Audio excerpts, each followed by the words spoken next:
Operation करने से पूर्व औजारों को उबानना पड़ता है। सिनेमा घर में प्रवेश करने वालों के पास गेट पास होना चाहिए। पूजा उपासना के कर्मकांडों की विद्या अपनाने से पूर्व साधक की निजी जीवनचर्या उच्च कोटि की होना चाहिए। प्राचीन काल में यह तत्व अध्यात्म विज्ञान में पहला चरण बढ़ाने वालों को भी समय से पूर्व जानने होते थे। अब तो लोग मात्र कर्मकांडों को ही सब कुछ मानने लगे हैं और सोचते हैं कि अमुक विधि से अमुक वस्तुओं की अमुक शब्दों के उच्चारण द्वारा मनोवांछित अभिलाषाएं पूरी कर ली जाएंगी। इस सिद्धांत विहीन प्रक्रिया का जब कोई परिणाम नहीं निकलता, समय की बर्बादी भर होती है, तो दोष जिस तिस पर लगाते हैं। राजयोग के निर्माता महर्षि पतंजलि ने पहले यम और नियमों के परिपालन को प्रमुखता दी है। इसके बाद ही आसन, प्राणायाम, प्रत्याहार, धारण, ध्यान, समाधि आदि साधनात्मक प्रयोजनों की शिक्षा दी है। बाजार में ऐसे ही मंत्र तंत्र की पुस्तकें बिकती हैं जिनमें अमुक कर्मकांड अपनाने पर अमुक सिद्धि मिल जाने की चर्चा होती है।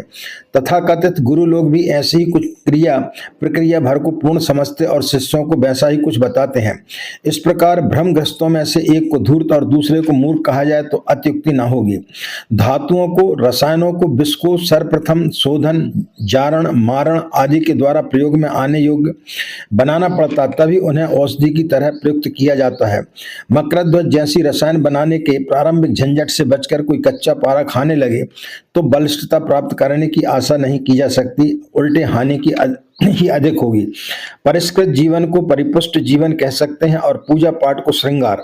स्वस्थता के रहते यदि श्रृंगार भी सजा लिया जाए तो हर्ज नहीं, पर अकेले श्रृंगार सज्जा बनाकर कोई कृशकाय, जरा जीर्ण, रोगग्रस्त मात्र उपहासपद ही बन सकता है।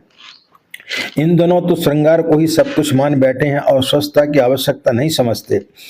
उल्टा नाम जप ही जग जाना, बाल्मीकि वह ब्रह्म समाना, मात्र राम नाम के प्रभाव से ही पत्थर की सलाह पानी में तैरने जैसी कथाएं सही रूप में सामने आती देखी गई। अन्यथा रावण, मारीच, भस्मापुर आदि के द्वारा की गई कठोर शिव साधना भी परिणाम के मात्र अनर्थ ही प्रस्तुत करती देखी गई है।